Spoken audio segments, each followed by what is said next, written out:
I'll add to the sentiment about Mark. I worked for him for a year. I knew Mark when I was on the board. He's an extremely dedicated CEO, 28 years of transformative exercises at Mazda and what he did with the way forward here.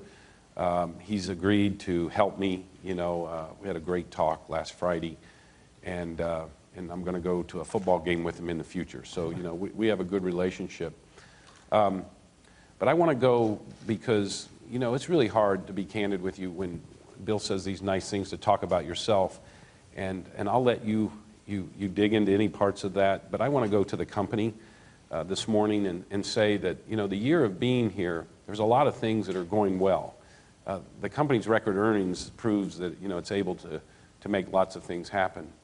In fact, if I contrasted for you in Alan's era, he did this really special thing to get the company to be a community again with this structure that he created in the One Ford strategy. It worked really well. And in fact, we're going to use parts of it in the way that we monitor our success.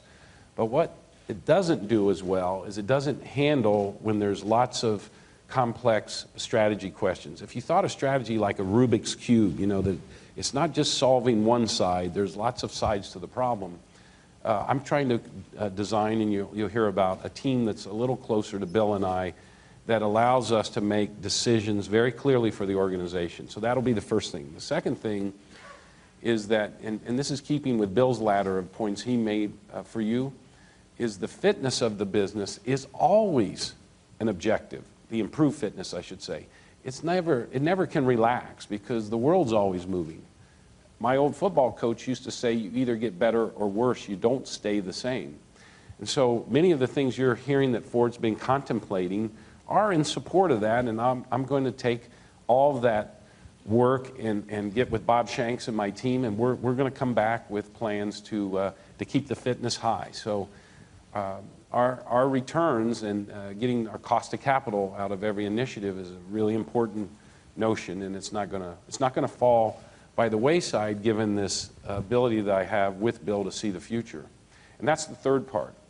The future is not a fantasy. It's not where he and I are making up things. In fact, what we both do is we're really curious. We talk to lots of people around the world that are really smart, from deep learning folks to design thinking folks to people that understand, where carbon fiber is going to go. And in a way, we're triangulating all these forces to try and come up with a competitive set about where we're going to play and how we're going to win. And that clarity takes the top people in the company. I got a big advantage in that I have a relationship with Bill that goes back years when we were the East and West CEOs that were meeting to deal with revenue sharing in Michigan, and we had dinner a couple times, to being on the board, to witnessing his TED Talk. I was actually not on the board when that happened. I got to introduce Bill to a bunch of people at TED, and I remember telling him off to the side, I think you're a hero in my world. And you go, why would you say that? Well, first, bringing Alan in, the courage that took for him to make that decision, and then secondly, what he did when he stood ahead of the world on the environmental impact of business, and then ahead of on mobility, before others saw it.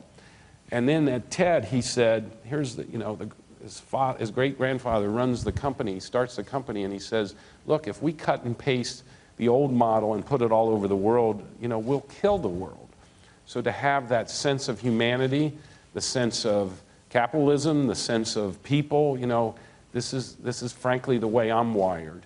And so he's going to play an important role in a sounding board for me, really a co-conspirator in thinking about strategy.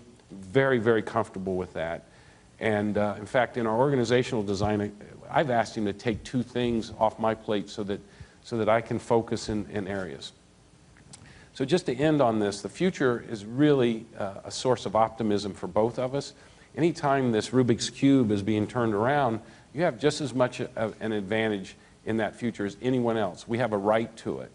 And what we have that won't be lost is this great business, this great vehicle business. The number one vehicle in the world is made here at Ford Motor Company. And that's not lost on me. In fact, at Steelcase, as Bill said, the license you get to make change comes from your care of where all the earnings are coming from. So I'm really committed to that. And so I just would end this saying that I look forward to coming to talk to you less about myself in the future and more about Ford's results. Hey there, thanks for checking out CNBC on YouTube. Be sure to subscribe to stay up to date on all of the day's biggest stories. You can also click on any of the videos around me to watch the latest from CNBC. Thanks for watching.